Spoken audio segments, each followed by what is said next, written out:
안녕하세요. 안녕하세요. 네, 만나서 반갑습니다. 여러분들과 식품위생학을 같이 공부해 나갈 김지연입니다. 자, 여러분들 뭐 이제 위생사 준비하시니까 다들 알고 계시죠? 그래서 그 위생사 시험이 이제 5과목으로 이루어져 있죠, 필기가. 그래서 필기, 실기 나눠져 있고, 그다음 필기는 5과목인데요. 그 중에 한 과목이 식품위생학인데, 이 식품위생학은 어디에서도 나오냐면 실기에서도 출제가 돼요. 그래서 필기, 실기를 다 준비해야 되는 과목 중에 하나가 식품위생학이라고 생각하시면 됩니다. 그럼 여러분 시험 다 알고 계시죠? 필기가 1교시, 2교시로 진행이 되는데 그 중에 위생학은 2교시에 있어요. 그래서 공중보건이랑 위생이랑 같이 보는데요. 얘네들 두 과목이 합쳐서 90문항이 되는 거고요. 이 90문항을 몇 분에 다 풀어야 되냐면 70분 만에 다 푸셔야 돼요. 그 다음에 1교시에 보는 것들도 여러분들이 알고 있는 환경위생이라든지, 환경위생이 문항수가 제일 많아요. 그 다음에 이제 법규라든지 곤충학. 얘네들 합쳐가지고 얘네들 합쳐가지고 120문항이거든요. 그럼 얘네들 둘이 합치면 얼마냐면 210 문항인데요. 그 중에 여러분들도 알고 계시지만 60% 이상을 맞아야지 합격이에요. 그래서 126점 이상을 맞아야지 합격을 하실 수가 있고요. 그 다음에 이제 126점 이상을 맞은 학생들은 그 다음에 이제 뭘 하냐면 3교시 때 여러분들이 이제 뭘 보시냐면요. 실기를 보십니다. 근데 이게 실기를 따로 보는 게 아니라요. 합격 제한에서 따로 보는 게 아니라 하루 한 날 다 같이 진행이 되는 거고요. 그다음 필기 합격 제한에서 실기 점수를 매긴다라고 보시면 되는 거예요. 근데 이 실기는 3과목이에요. 환경위생, 그 다음에 곤충, 그리고 위생. 요 3과목이 실기인데 요거는 50문항이에요. 50문항.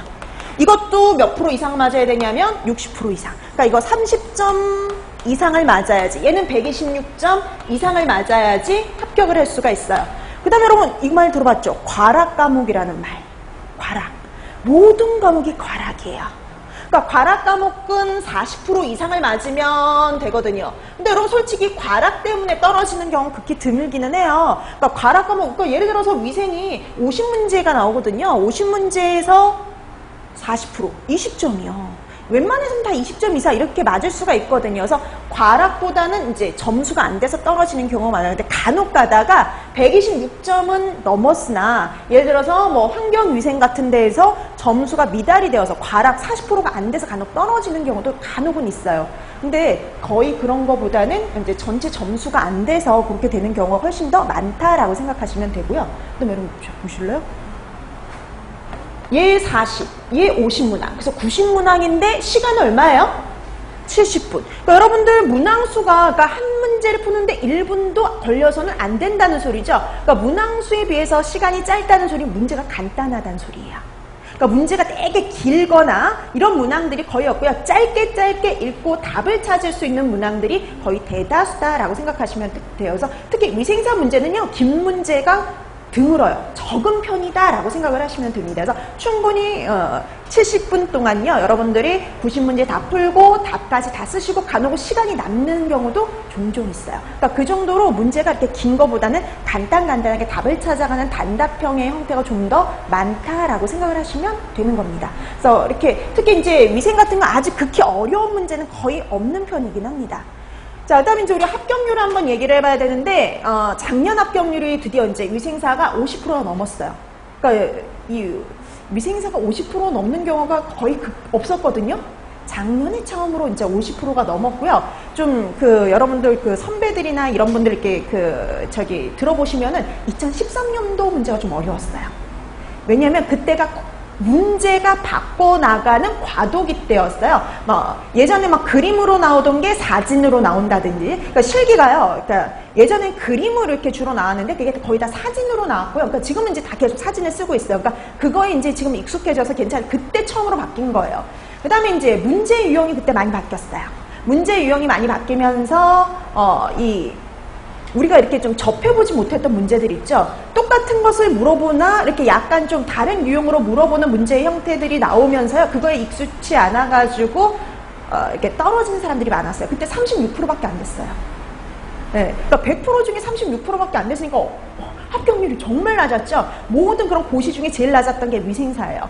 그 다음에 이제 2014년도로 들어가면서 좀 어느 정도 익숙해지고 문제집도 새로 다시 개편이 되고 문항들이 조금 다르게 이제 이렇게 좀 그 책도 다시 새롭게 나오면서요. 2013년부터는 이제 40%대로 올라왔고요. 이제 작년 같은 경우는 이제 50%대였다라고 보시면 돼요. 50% 초반이긴 하지만 그래도 많이 상황이 나아졌죠.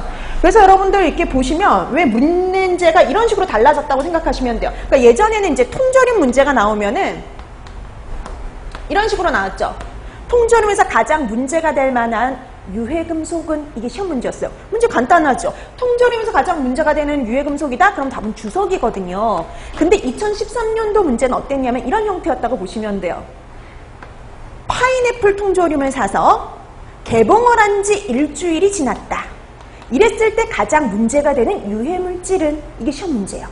그러니까 맨날 봤던 이 형태가 아니라 이렇게 나온 거죠. 파인애플 통조림이라고 구체적으로 문제가 주어지고 그다음에 개봉한 지 일주일이 지났대요. 그럼 문제가 되는 유해금속이 누구냐? 이런 식으로. 답은 똑같이 뭘까요? 주석이에요. 근데 똑같은 주석을 물어보는데 이게 예전 문제의 형태, 이게 최근의 문제의 형태라고 생각하시면 돼요. 근데 아직까지도 이렇게 나오는 형태들이 많은데 간혹가다 이제 이런 문제들이 나오는 거죠. 그래서 알고 있는 건데 간혹 답을 못 찾는 경우가 있을 수가 있다라고 보시면 돼요. 그래서 그런 것들도 이렇게 어떻게 나올 수 있는지 같이 연계해서 가르쳐 드리니까요. 여러분들이 같이 생각하시면 돼요.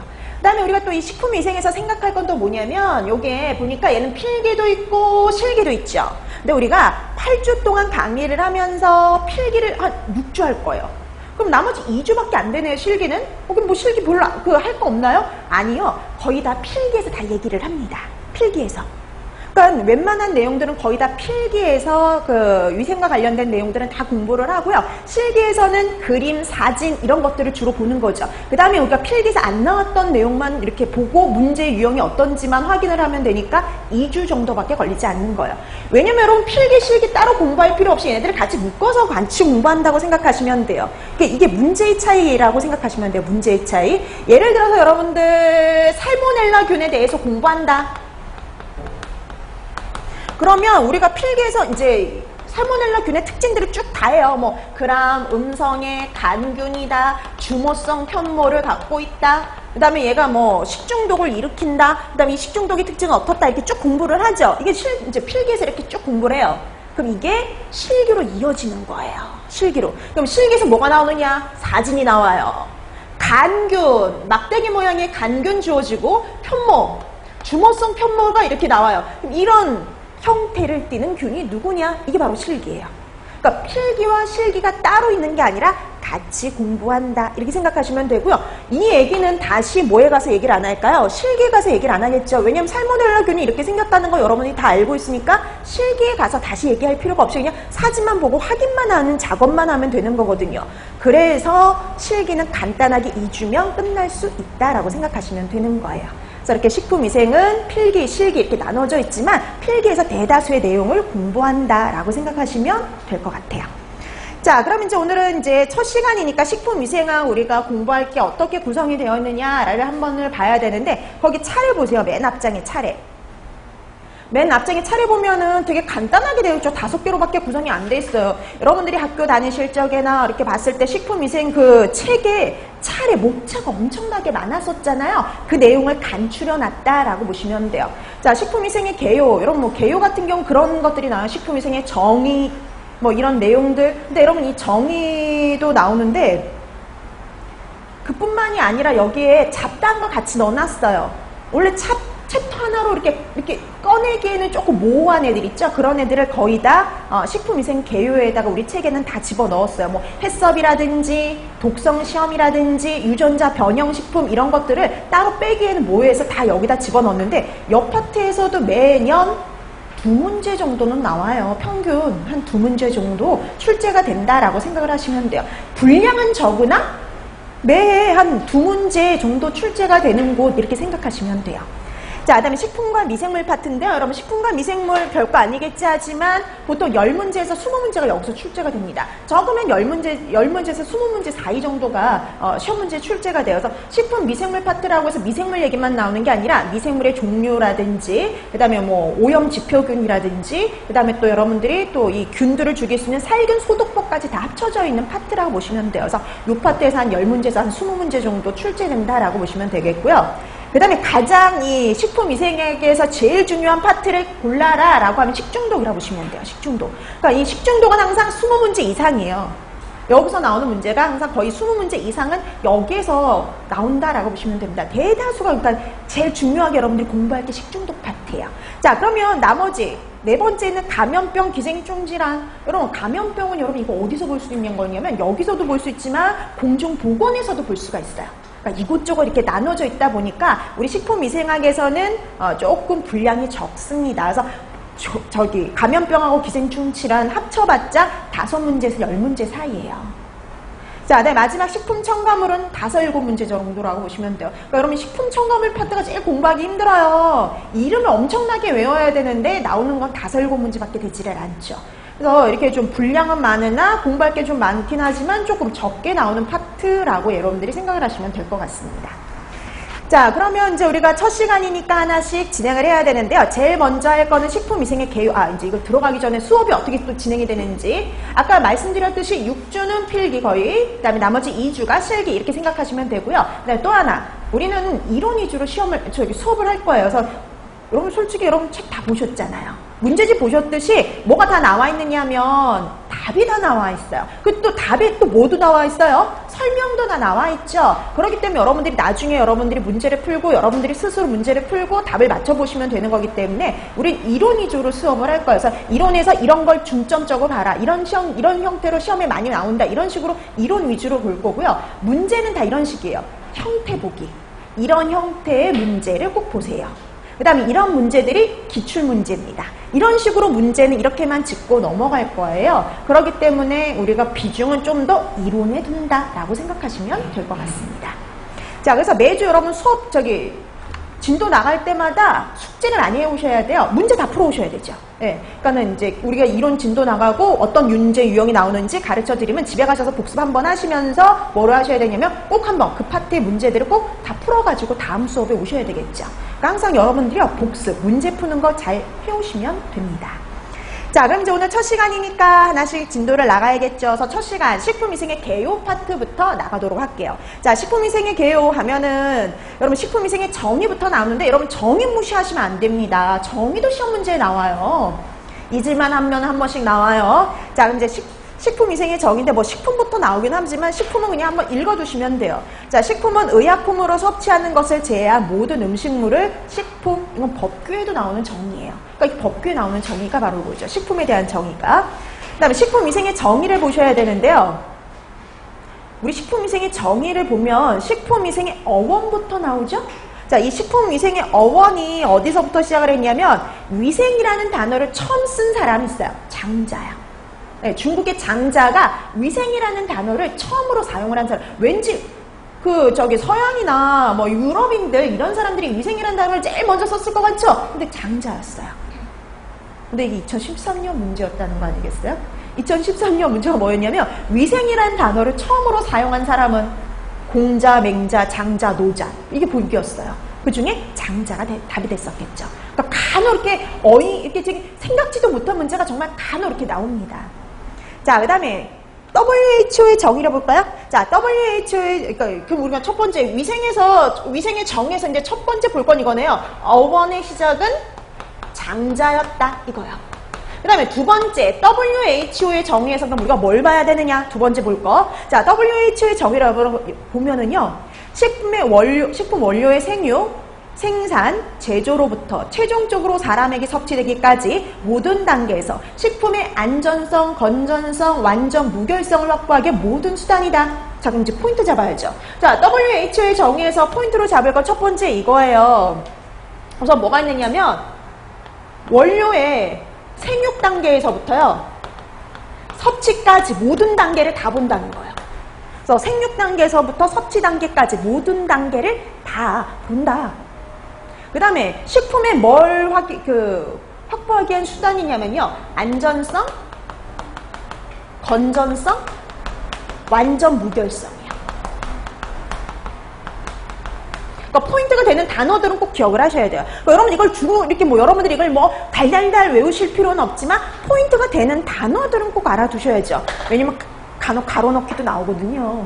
자, 장자가 원이었고요. WHO의 정의에서는 생육부터 섭취 단계까지 전 단계를 본다는 거. 그 다음에 식품의 안전성, 건전성, 완전 무결성을 확보하기 위한 모든 수단이라는 거. 이 세 가지를 확보하기 위한 것이라는 거. 그거 확인해 주시면 돼요. 자, 그 다음에 세 번째. 자, 식품위생의 정의에서 이제 마지막 볼 게 뭐냐면 우리나라 법규에 나와 있는 정의예요. 자, 우리나라 법규에 나와 있는 정의를 보니까 우리나라 법규에서 식품위생을 뭐라고 정의를 내려놨냐면요. 식품에 들어가는 첨가물, 기구, 용기, 포장을 대상으로 하는 음식물에 관한 위생이다. 이것도 시험 문제 나왔거든요. 뭐가 나왔을 것 같아요? 바로 대상이에요. 그러니까 우리나라 법규에서 정한 대상이 뭐냐? 대상. 식품위생의 대상이요. 이걸 확인해 주시면 돼요. 식품위생의 대상은 단순히 식품만 들어가는 게 아니라 식품 첨가물, 그 다음에 기구, 용기, 포장까지가 대상이다. 이걸 기억하라는 거죠. 그럼 시험 문제 이렇게 나와요. 다음 중 식품위생의 대상이 아닌 것은. 이런 식으로 나온다는 거죠. 자, 그래서 여러분들이 식품위생의 정의에서 이 세 가지를 기억해 두시면 되는 거죠.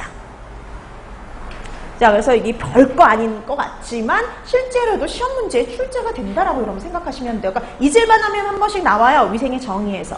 그러니까 매년 나오는 것은 아니지만 잊을만 하면 한 번씩 나오니까 여러분 또 생각해 두셔야 돼요. 왜냐면 지금 2013년도 나오고 14년, 15년 안 나왔죠. 그럼 이제 여러분 시험 볼 때쯤 한번 나올 수도 있는 거예요. 그러니까 한번 그래서 여러분들이 정의를 여러분들이 다시 한번 확인을 해 두시면 되겠습니다.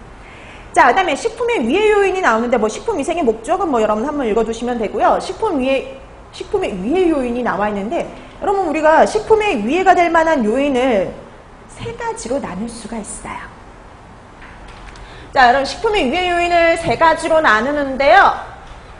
여러분들 거기 보니까 내인성, 외인성, 유기성으로 나누죠. 그러니까 여러분 이게 각각 무엇을 의미하는지와 그 다음에 우리 앞으로 배울 내용들이 각각 어디에 들어갈 수 있는지를 한번 생각을 해 두실 필요가 있어요. 자, 내인성이다. 그럼 여러분 내잖아요. 안에 있다는 소리예요. 식품 자체가 문제다. 이렇게 생각하시면 돼요. 그러니까 식품 자체가 문제가 되는 경우가 내인성. 그럼 식품 자체의 독성을 함유하고 있는 경우 이렇게 생각하시면 돼요. 자, 그럼 여러분 식품 자체의 독성을 함유하고 있는 경우다. 그럼 여러분 독이 있는 식품이 있다는 거죠. 여러분들이 알고 있는 가장 대표적인 게 뭐 있어요? 보고독 같은 애들이요. 그 다음에 감자독 이런 것들이요. 그럼 원래 식품 우리가 주입한 게 아니라 원래 식품 자체가 갖고 있는 거죠. 그러니까 이거 자연독이요. 그래서 가장 대표적인 게 바로 자연독들이라고 생각하시면 돼요. 그러니까 여러분들이 얘네들이 구체적으로 누구랑 연결이 되는지 알아두셔야죠. 자연독이요. 그러니까 여러분 나중에 배울 동물성, 식물성, 자연독들이 여기에 해당이 됩니다. 그럼 동물성 자연독의 가장 대표적인 거 보고독 같은 애들. 그 다음에 식물성 자연독의 대표적인 게 독버섯이라든지 감자에 있는 솔라닌 이런 애들이 될 수가 있겠죠. 자, 그 다음에 두 번째 외인성은요. 식품 자체의 독성분이 있었던 게 아니라 외부로부터 들어온 거예요. 외부에서 들어온 경우에는 외인성, 외부에서 왔으니까 외인성이에요. 그래서 외부로부터 혼입되거나 유입되거나 오염되는 경우가 바로 여기에 해당이 됩니다. 그러니까 그럼 대다수가 어딜까요? 외인성이에요. 그러니까 우리 식중독균이라든지 식중독균, 이런 곰팡이, 그 다음에 바이러스 이런 것들은 다 이거에 해당이 될 수 있죠. 외인성. 그 다음에 화학성 식중독도 유해 금속, 방사능 물질 다 오염되는 경우에 해당이 되잖아요. 기생충, 곰팡이 거의 대다수가 외인성이라고 생각하시면 돼요. 거의 대다수가 외인성이에요. 그러면 식품 자체에 독성이 있는 경우, 외부에서 들어오는 경우 이거 말고 그럼 유기성은 뭐냐? 그럼 유기성은 뭐냐면요. 중간에 생성되는 경우 이렇게 보시면 돼요.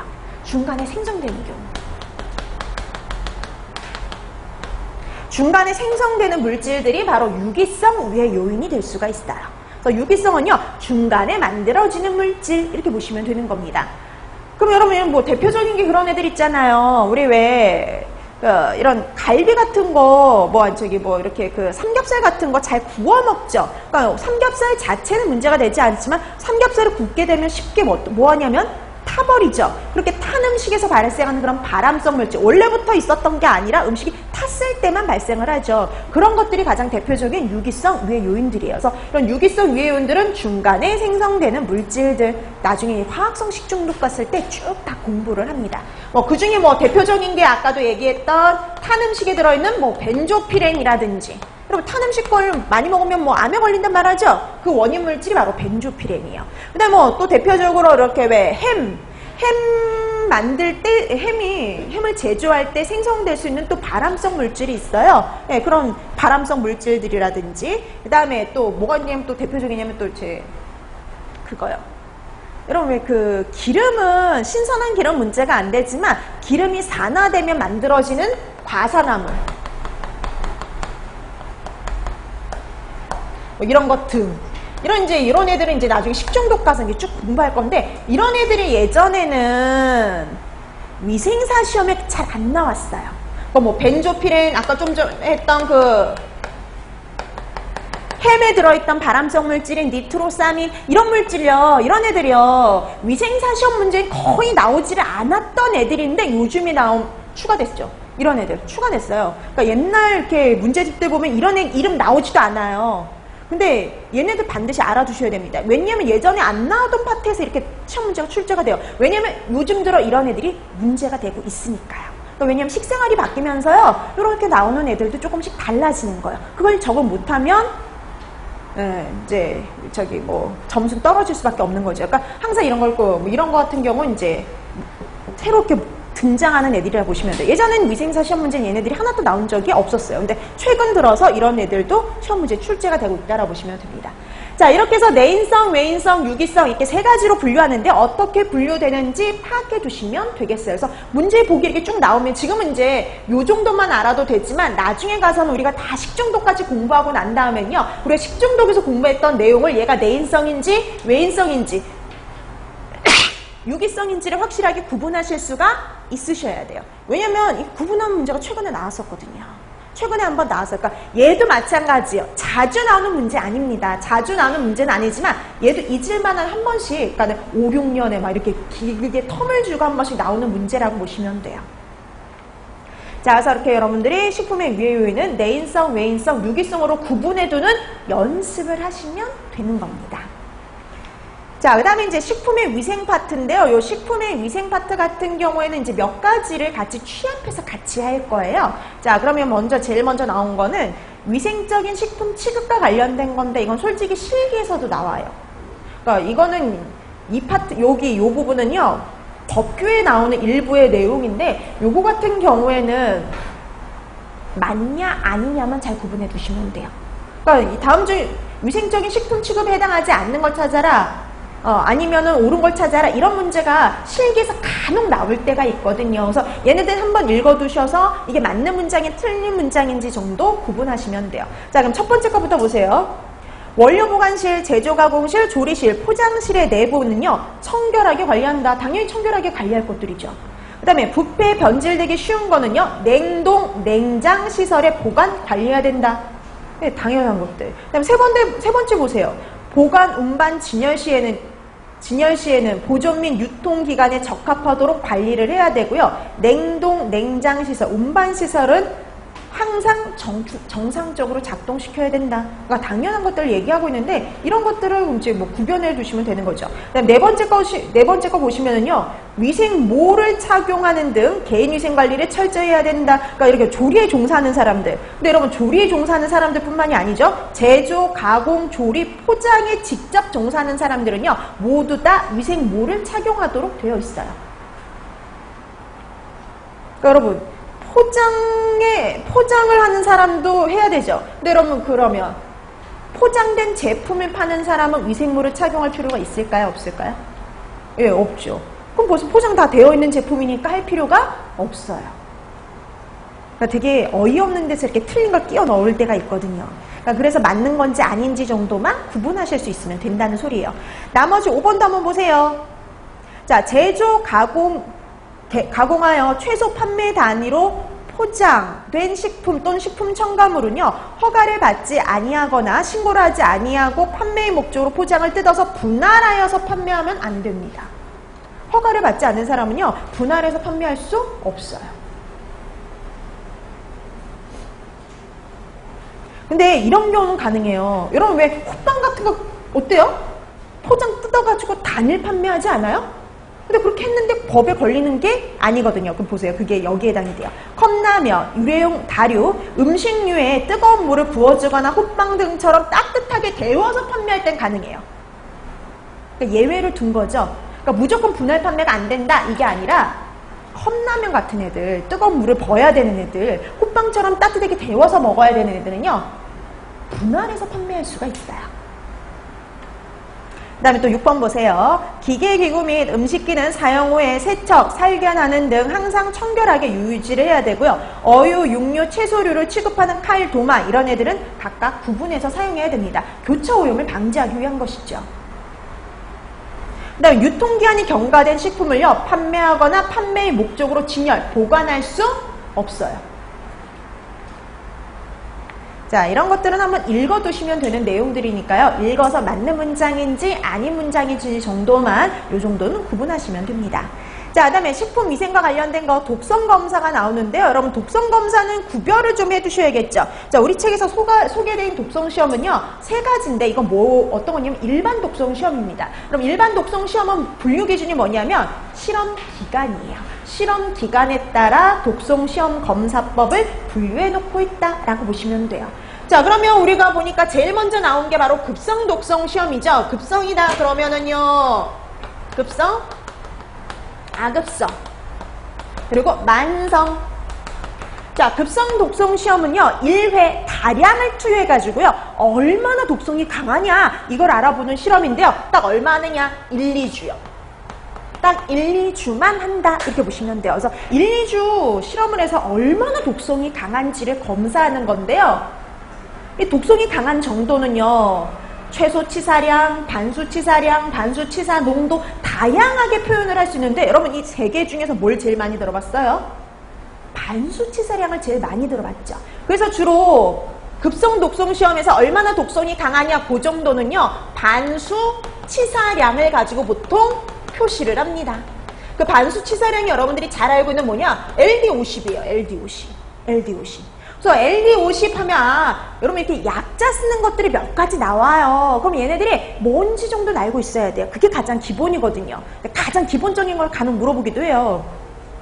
자, 그래서 LD50 하면 반수치사량 이렇게 보시면 돼요. 반수치사량 말 그대로요, 실험 동물의 절반을 죽일 수 있는 양 이렇게 생각하시면 되는 겁니다. 자, 그래서 급성 독성 시험은 바로 반수치사량을 구할 수 있다 이렇게 생각하시면 되죠. 가장 포인트가 되는 내용이 바로 그거예요. 1, 2주 검사하고요, 이걸 통해서 우리가 반수치사량을 표시할 수가 있다 이렇게 보시면 돼요. 자, 그 다음에 아급성 독성 시험은요, 1 내지 3개월입니다. 근데 이건 정확한 게 아니에요. 실험 동물에 따라서 다르거든요. 자, 그럼 거기 보세요. 아급성 독성 시험 하면은요, 동물 수명이 얼마 정도를 검사한다 그랬냐면 10분의 1 기간이요. 자, 10분의 1 기간을 검사한다 이렇게 보시면 돼요. 그러니까 수명의 10분의 1이요. 실험 동물 수명의 10분의 1. 이게 정확한 거죠.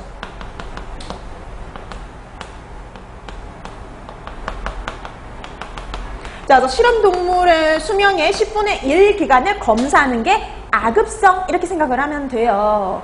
근데 우리가 보통 흰질을 대상으로 검사를 하다 보니 보통 1 내지 3개월 요게 되는 겁니다.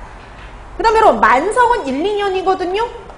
그러면 딱 중간에 꼈죠, 아급성이. 그러면 얘는 얼마나 독성이 강한지를 검사하는 거라면, 얘는 또 장기간 보는 거라면 얘는 딱 중간이죠. 그래서 얘는 보통 아급성은요, 만성 독성 시험의 예비 시험 성격을 갖고 있어요. 그래서 만성 독성 시험 들어가기 전에 우리가 어떻게 실험을 설계할지 요런 거를 따질 때 바로 아급성을 해요. 그래서 만성 독성 시험의 예비 시험이다. 여러분 책에 있으니까 밑줄 그어두시면 돼요. 그래서 만성 독성 시험의 예비 시험 성격을 갖고 있는 애 이렇게 보시면 되죠. 자, 그 다음에 이제 마지막 만성입니다. 1, 2년 장기간 보는 거예요. 그래서 장기간 투여를 해가지고요, 뭘 구하는 게 목적이냐? 먹어도 크게 문제가 발생하지 않는 최대 양을 구하는 게 바로 목적이에요. 그래서 얘가 구하는 거는 최대 무작용량. 만성 독성 시험의 목적은 최대 무작용량을 구하는 게 목적이다. 이렇게 보시면 돼요.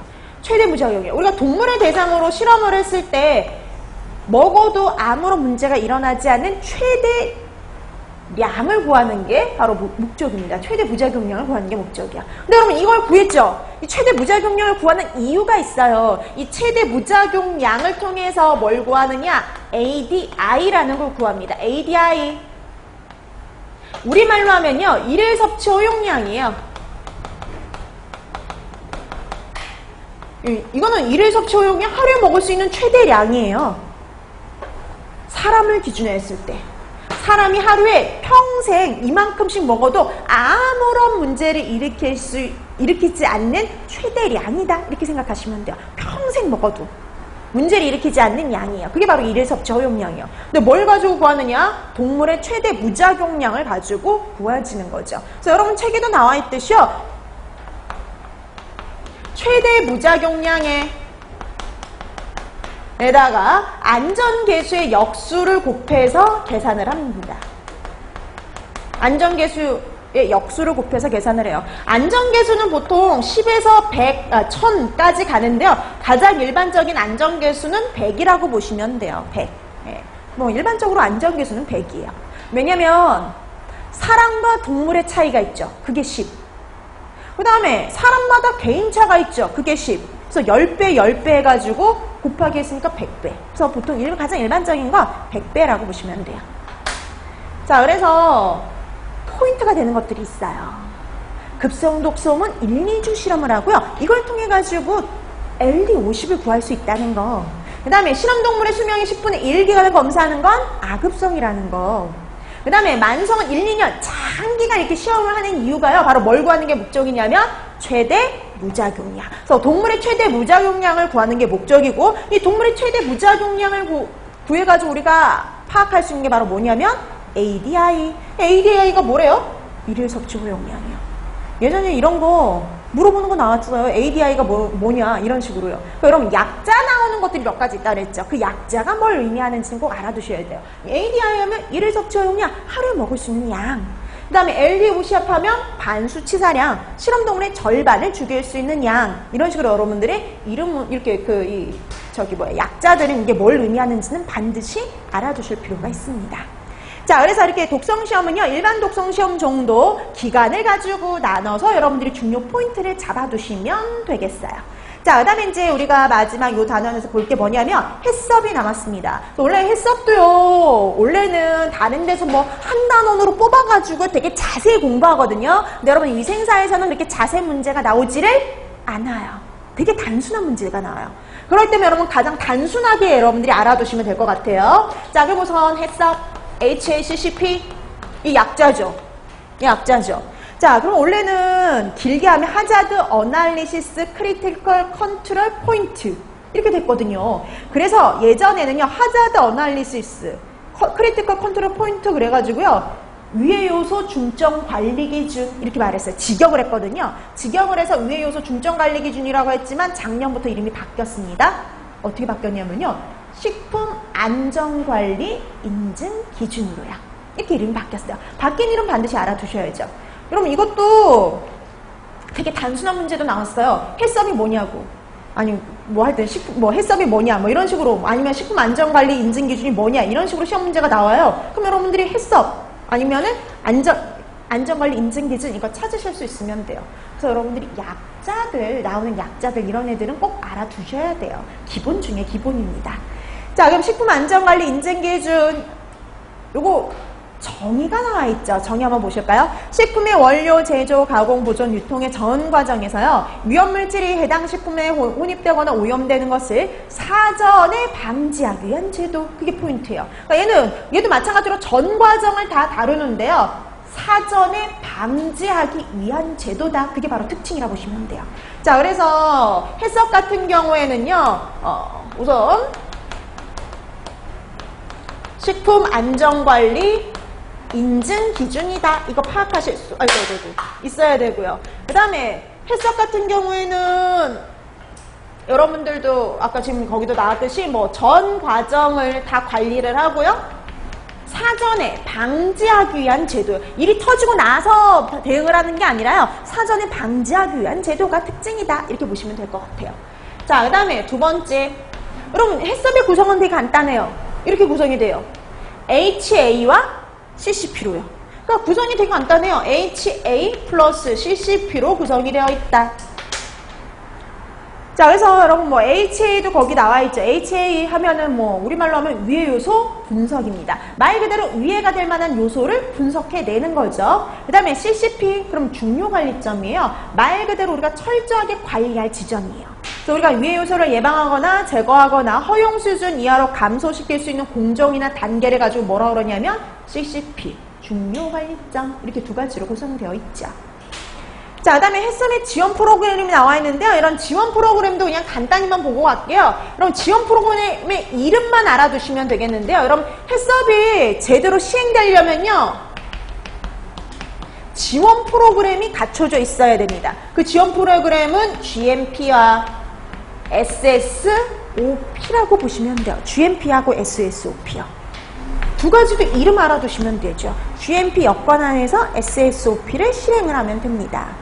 그럼 여러분 이제 예전에 이제 식품위생을 아마 공부하시면서 한 번씩 이름은 다 들어보는 보셨을 거예요. 얘네들. 그래서 GMP 하면은요, 적정 제조 기준이에요. 그래서 우리가 식품을 위생적으로 만들려면 뭐예요? 시설과 설비가 갖춰져 있어야 되겠죠.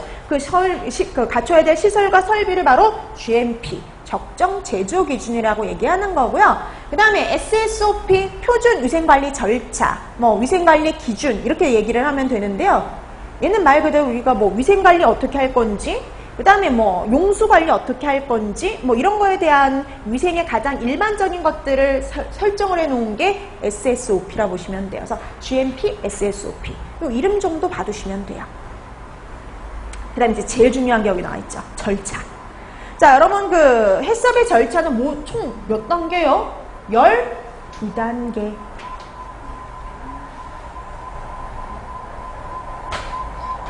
자, 뭐 여러분들이 다 알고 있듯이 해썹은 총 12절차로 이루어져 있습니다. 준비 단계 5단계 하고요. 준비 단계 5단계와 그 다음에 실행 단계. 실행 단계 7단계로 구성이 되어 있어요. 그래서 두 개 다 합쳐서 12절차가 되는 거죠. 근데 여러분 여기 실행 단계 요 7단계가 여러분들이 잘 알고 있는 7원칙이에요. 그래서 우리가 보통 해썹의 7원칙 하면 실행 7단계를 의미하는 겁니다. 그럼 여러분 기본적으로 제일 중요한 건 뭐 요거죠. 실행 단계 7원칙이요. 순서 알아두셔야 돼요. 순서. 그러니까 여러분들은 솔직히 이제 요즘에 이제 여러분들은 준비 단계도 다 한 번도 나온 적이 없어요. 근데 다른 쪽은 준비 단계도 나오고 이 각 과정을 설명하는 시험 문제도 나오고 되게 다양한 문제가 나오는데 위생사는 좀 수박과 탈기식으로 시험 문제가 나와요. 이 파트도. 그러다 보니까 제일 중요한 7원칙 위주로 시험 문제에 나오는 경우가 많습니다. 특히 뭘 제일 많이 물어보냐면 첫 번째 원칙이 뭐냐고요. 가장 시험 문제 많이 나왔던 문제가 바로 그 첫 번째 원칙을 물어보는 시험 문제였다라고 보시면 됩니다. 자, 그래서 뭐 거기 철자를 보면요, 준비 단계에서 해썹팀 구성을 해가지고요, 제품 설명서 작성을 하고요, 이 제품이 어떤 제품인지 설명서 작성하고, 용도, 이게 어떤 용도로 사용될 제품인지를 확인을 하고요, 공정 흐름도, 이 제품이 어떻게 만들어지는지 흐름도를 작성을 하고 현장 가서 확인을 합니다. 여기까지가 준비 단계예요. 그 다음에 이제 본격적인 실행 7단계가 바로 있고 7원칙이죠. 첫 번째 원칙이요. 우선 위해가 될 만한 요소를 분석을 하고요. 뭐가 문제인지 분석을 해요. 그 다음에 어디를 중점적으로 관리할지를 설정합니다. 중요관리점 이거 설정을 하고요. 그 다음에 그 중요관리점의 한계 기준을 설정을 하고, 한계 기준을 설정을 했으면 제대로 지켜지는지 모니터링 해야 돼요. 모니터링 체계를 확립을 하고요. 그다음 모니터링 체계를 확립을 했으면 이렇게 온도를 체크해봤는데 온도가 얼마 안 돼요. 미달이에요. 그러면 뭐 해야 되냐면 개선해야 되겠죠. 그래서 개선 조치 방법을 설정을 하고 그 다음에 검증을 합니다. 여러분 그거 아시죠? 해썹을 실행하는 곳은요, 법적으로 1년에 한 번씩 검증을 받도록 되어 있어요. 제대로 지키고 있는지요. 자, 그래서 검증 절차 및 방법을 설정을 하고 마지막은 항상 문서화입니다. 그러니까 여러분 원칙 7가지는요. 순서대로 꼭 기억하셔야 돼요.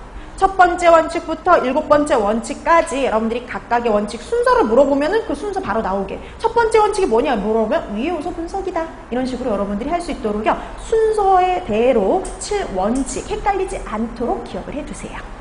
자, 이렇게 해서 우리가 해석과 관련된 내용까지를 우리가 식품위생의 개요에서 살펴봤죠. 그래서 원래는 식품위생의 개요에는 정의만 이렇게 딱 들어가 있어야 되겠지만 다른 그 뒤쪽 내용들을 어디 한 챕터로 빼기가 모아있기 때문에 우리가 다 여기에 다 모아놨다라고 보시면 될 것 같아요.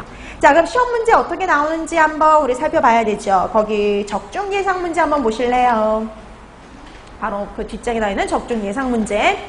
그러니까 여러분 거기 적중 예상 문제 2번, 3번, 4번의 유형이 다 식품위생 정의에 관련된 문제라고 보시면 돼요. 그래서 여러분 2번 문제 같은 경우는 이제 나왔던 시험 문제 유형이죠. 범위에 해당하지 않은 거. 식품위생의 범위, 대상이 아닌 거 찾아라. 이런 형태.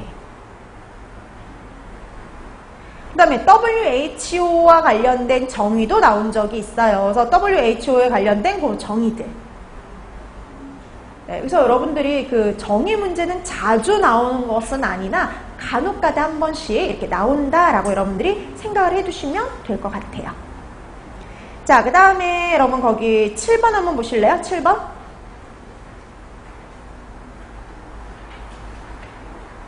자, 이것도 한번 나온 적이 있는데요. 사람이 일생 동안 섭취했을 때 바람직하지 않은 유해 영향이 나타나지 않을 것으로 예상되는 화학물질의 일일 섭취량을 나타내는 거, 하루 섭취량 나타내는 거 아까 뭐라고 그랬을까요? ADI. 예, 일일 섭취 허용량. 예, ADI가 되는 거죠. 그러니까 여러분 이렇게 그 약자 물어보는 문제가 종종 나와요. 위생에서. 그러니까 여러분들이 이런 약자 물어보는 문제 나오면 찾아보실 수 있도록 그 약자가 각각 뭘 의미하는지 알아두실 필요가 있겠죠. 자, 그 다음에 뒷장 한번 넘겨보실래요? 9번 보세요. 9번. 다음 중 식품 안전관리 인증 기준을 의미하는 것은, 이게 시험 문제였다니까요. 이게 시험 문제예요.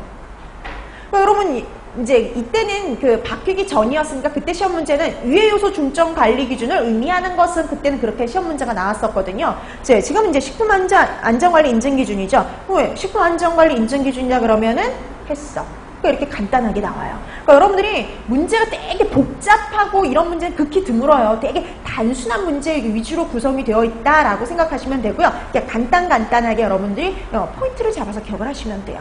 그 다음에 여러분 10번은 여러분 그 위생사 시험에서 나온 적이 없고요. 다른 쪽에서 나온 적이 있는 문제거든요.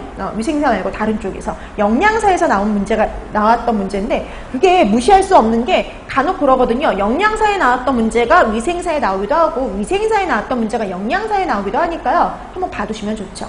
해썹 제도를 처음으로 도입한 나라. 그럼 이 해썹이요. 어느 나라에서 먼저 시작했을 것 같아요? 미국입니다. 미국이요. 그러니까 미국 나사에서요. 50년대에요. 우주비행사 식량을 안전하게 만들기 위해서 도입한 게 바로 해썹 제도예요. 거긴 50년대예요. 그다음에 이제 본격적으로 이제 일반 식품에도 사용한 게 60년대예요. 우리는 90년대 들어서 시작이 됐죠. 한참 뒤에 우리나라는. 자, 그래서 처음으로 시작한 것은 미국이다. 이렇게 보시면 됩니다. 그 다음에 여러분 11번하고 12번 문제 한번 비교해 보실래요? 11번, 12번 다 시험 문제 나왔던 애들이에요. 근데 여러분 나왔던 애들인데 약간 형태가 다르지 않나요? 12번은 그냥 직접적으로 물어봤어요. 해썹의 12단계 중 이건 좀 다른 문제구나. 해썹의 12단계 중 1단계에 해당하는 것은 이렇게 나온 적도 있어요. 여러분 1단계가 뭐였는지 기억나세요? 문제 잘 읽어야 돼요. 이건 뭐 물어봐요? 12단계 중 첫 번째 단계입니다. 여러분 12단계 중 첫 번째 단계는 누구게요? 해썹 팀 구성이요. 이거 문제 잘못 읽으면 못 찾을 것 같아요. 위의 요소 분석 찾기 쉬워요. 그래서 뭘 물어보는지 잘 봐야 돼요. 그 다음에 이렇게도 나온 적이 있어요. 해썹의 7원칙 중 1단계에 해당하는 것은 이렇게도 나왔어요. 실기에서. 그 문제는 실기에서 많이 나왔어요. 그래서 해썹의 7원칙 중 1단계에 해당하는 것 찾아라. 그래서 위의 요소 분석 이렇게 해가지고 실기에서도 나온 적이 있습니다. 근데 여러분 11번 문제 한번 보실래요? 해썹의 식품 안전관리 인증 기준의 실행 1단계에 해당하는 것은 그럼 실행 1단계는 뭐예요? 네, 여러분 아까 이렇게 했죠. 준비 단계 5단계야 실행 단계 7단계로 나눠진다 이렇게 얘기를 했고 이게 바로 뭐예요? 실원칙. 그럼 실행 단계 첫 번째는 실원칙 중 첫 번째. 이걸 의미하는 거죠. 그럼 뭐냐면 위의 요소 분석입니다. 그러니까 여러분 이게 매번 제일 많이 나오는 거 이거는요. 저번에 딱 한 번 이런 유형 문제는 딱 한 번 나왔고요. 보통 다 이거예요. 7원칙 중 첫 번째 원칙은. 이게 보통 시험 문제에 나오는 유형이라고 보시면 돼요. 이 유형으로 몇 번이나 나왔어요. 시험 문제가. 7원칙 중 첫 번째가 뭐냐? 이거 많이 나왔고요. 그 다음에 딱 한 번 이런 유형의 문제가 나온 적이 있어요. 실행 1단계가 뭐냐고요. 그러니까 같은 거라는 거 알아보시면 되죠. 실행의 1단계나 7원칙 중 첫 번째 원칙이나 같은 거다. 그 정도로 생각해 두시면 되는 겁니다. 자, 나머지 문제들은 여러분들 또 여러분들이 풀어보시고요. 그 다음에 여러분 저기 14번 문제 한번 보실래요? 원래 이렇게 위행 요인 문제가 잘 나오지 않는데 그 2013년도에 이 문제가 나온 적이 있어요. 다음 중에서 내인성 위행 요인을 찾아라. 이런 유형의 문제가요. 자, 그러면 내인성 위행 요인 이런 거 또 생각을 해야죠. 내인성? 원래 식품 자체의 독을 갖고 있는 애. 그럼 이 중에서 식품 자체의 독을 갖고 있는 애를 찾으시면 되죠. 답이 될 수 있는 건 누구 하나밖에 없냐면 보고독 이렇게 찾아내시면 돼요. 그 다음에 이제 나중에 이제 다 배우시면 구분이 되겠죠. 구분하기가 쉽지만 지금 한번 또 이렇게 보면은요. 결핵균이라든지 나비라든지 붕산 이런 애들은요. 외부로부터 뭐예요? 들어오는 거죠. 이렇게 외부로부터 들어오는 것들은 외인성 이렇게 보시면 돼요. 그다음 과산화물 얘 같은 경우에는 아까도 얘기했듯이 유기성입니다. 그래서 우리가 지방이 산화되면 만들어지는 게 기름이 산화되면 만들어지는 게 과산화물이죠. 유기성이에요. 그래서 이걸 식중독을 다 끝내면은 조금 더 구분하기가 좀 더 쉬워질 수가 있어요. 그래서 잘 나오는 문제는 아니지만 최근에 한번 나온 적이 있다. 이렇게 봐두시면 돼요. 자, 그 다음에 15, 16번 문제 같은 경우는요, 우리가 이 유전자 변형식품 같은 경우에도 이제 뭐 되게 구체적으로 하자면 되게 뭐 챕터 하나로 빼서 공부할 수 있는 부분이 또 이, 유전자 변형식품인데요. 여러분들은 그렇게까지 자세히 나오진 않기 때문에 문제로 정도만 보는데 이게 지금 연속적으로 나오고 있어요. 그래서 내년에도 이게 또 이제 이번 시험에도 한 번 더 나오면 이제 유전자 변형 그 파트를 한번 넣어볼까 생각 중인데요. 우선 이제 시험 문제 나온 거 보세요. 15번 문제는 2014년에 나왔고요. 그 다음에 16번 문제는 작년에 나왔던 문제예요. 그러니까 유전자 변형이 요즘 계속적으로 위생사 시험에 나오고 있어요. 자, 15번 문제부터 볼까요?